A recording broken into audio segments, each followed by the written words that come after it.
नमस्कार दोस्तों, स्वागत है आपके YouTube चैनल बालाजी अकेडमी पर।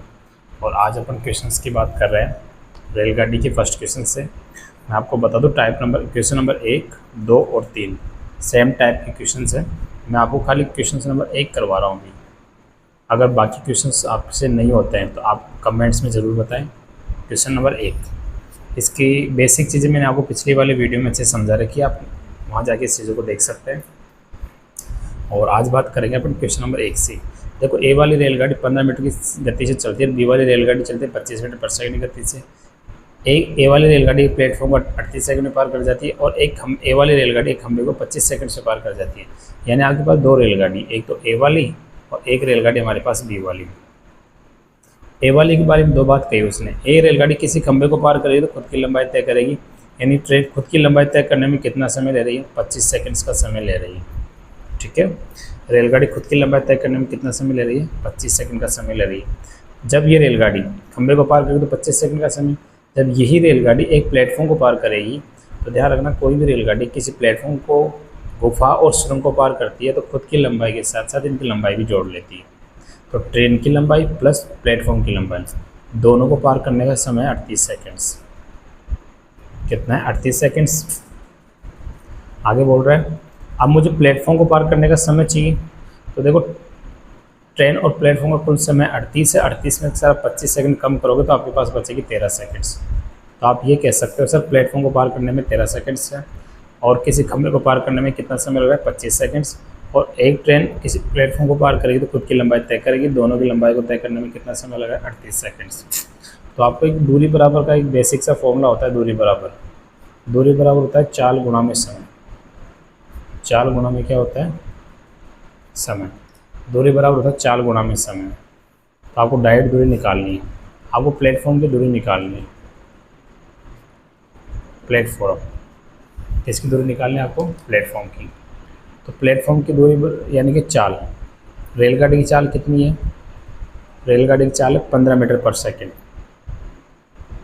और प्लेटफॉर्म को पार करने में समय कितना लग रहा है? 13 सेकेंड। तो मुझे बता, प्लेटफॉर्म की लंबाई कितनी आ जाएगी? 195 मीटर। यहाँ तक आपकी बात समझ में आई होगी। आगे चलते हैं। ए वाली रेलगाड़ी की दोनों स्टेप कंप्लीट। अब बोल रहा है बी की गति कितनी है? 25 मीटर पर सेकंड और एक प्लेटफॉर्म को पार करने में 25 सेकंड का समय ले रही है। ट्रेन प्लस प्लेटफॉर्म को पार करने में बी की गति है 25। बी की जो गति है, देखो, बी की जो गति है वो है 25 मीटर पर सेकेंड और प्लेटफॉर्म को पार करने में समय कितना लग रहा है? 25 सेकेंड से, यानी कि वही चाल गुणा क्या कर दोगे आप? समय। तो आपके पास दूरी निकल के आ जाएगी। टोटल कितनी है? 625। अब आपको पता है प्लेटफॉर्म की लंबाई आपने पहले से निकाल रखी, कितनी है? 195। 625 से जो लंबाई निकल के आई है, इसमें ट्रेन की लंबाई भी है और प्लेटफॉर्म की लंबाई भी है। आपको प्लेटफॉर्म की लंबाई तो पहले से ही दे रखी है। प्लेटफॉर्म की लंबाई कितनी दे रखी है? 195। तो आप ट्रेन की आपको निकालनी किसकी है? ट्रेन की लंबाई निकालनी है। तो आप कर दोगे 625 में से कितना कम करोगे आप? 195 बराबर हो जाएगा 5। कितना हो जाएगा? ये हो जाएगा 5 में से 5 जाएगा तो 0 होगा। 12 में से 9 कम कर लो 3 और 5 में से 1 कम कर लो 4। 430 मीटर। तो मैं ट्रेन की लंबाई कह सकता हूँ 430 मीटर। ट्रेन की लंबाई होगी 430 मीटर, प्लेटफॉर्म की लंबाई होगी 195। आई होप आपके क्वेश्चन समझ में आया होगा। और चलते हैं नेक्स्ट क्वेश्चन की ओर। आपके मैंने बताया क्वेश्चन नंबर 1, 2, 3 सेम टाइप के क्वेश्चन आप कर लेना। चलते हैं अगले क्वेश्चन की तरफ।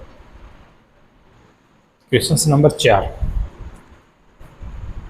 200 मीटर और 225 मीटर लंबाई की दो ट्रेन विपरीत दिशाओं में यात्रा करते समय 7 सेकंड में और समान दिशा में यात्रा करते समय 91 सेकंड में एक दूसरे को पार करती है। धीमी गति में जो ट्रेन है उसकी आपको क्या पूछी गई है? 4। मैं डायरेक्ट क्वेश्चंस कर देता हूँ। इसका देखो, 200 मीटर। देखो, विपरीत में चालों का क्या होता है? ये तो आपकी पहली रेलगाड़ी है और ये रेलगाड़ी कौन सी है? दूसरी।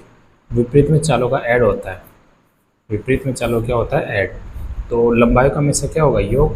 240 में 200 मीटर में 255 मीटर जोड़ोगे तो ये हो जाएगा 455।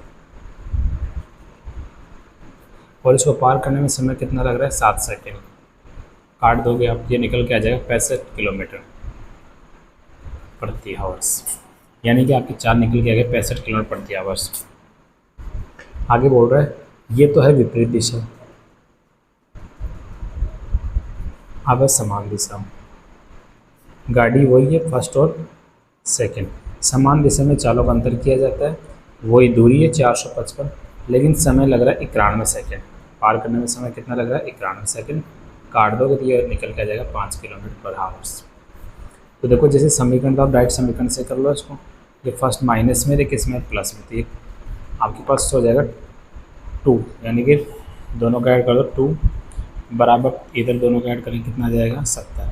तो फर्स्ट रेलगाड़ी की जो लंबाई निकल के आएगी वो कितनी निकल के आएगी, 35 मीटर पर सेकंड, जो भी है 35 मीटर लंबाई पूछो, 35 मीटर इसकी लंबाई होगी। अब आप मुझे एक चीज़ बताओ, यहाँ पे रेलगाड़ी फर्स्ट थी और यहाँ पे रेलगाड़ी कौन सी थी, सेकंड। दोनों रेलगाड़ियों की जो लंबाई थी वो है 65, तो जिसमें पहले रेलगाड़ी की लंबाई कितनी मिल गई है, 35। अगर इस वाले रेलगाड़ी की लंबाई 35 है, इस वाली रेलगाड़ी की लंबाई कितनी होगी, 65 में से अगर आप 35 कम करोगे तो इसकी लंबाई आ जाएगी 30। तो आपसे बोल रहा है ये धीमी गति की जो ट्रेन है, तो ये तेज़ गति वाली है, ये कौन सी गति वाली है, धीमी गति वाली। धीमी गति की जो ट्रेन है उसकी चालों किलोमीटर पर आवर्स में लेके जाना है, किस में लेके जाना है, किलोमीटर पर आवर्स में। इसलिए कौन सी का इसे गुना करोगे आप, 18/5 से, और 5 से कम 5 और 6 कम जो 30, 18 6 की 108 किलोमीटर पर हावर्स। यही क्वेश्चन का आंसर है। आई होप आपके क्वेश्चन समझ में आया होगा। अगर कोई भी क्वेश्चन में कोई दिक्कत हो तो आप कमेंट्स ज़रूर करें। हमारे बोर्ड पे क्या थोड़ी कैमरे की वजह से दिक्कत आती है, इसलिए मैं डायरेक्ट आपको बुकलेट से सॉल्यूशन करवा दूँगा जो भी क्वेश्चन हमारे चल रहे हैं। बढ़ते हैं अगले क्वेश्चन की ओर।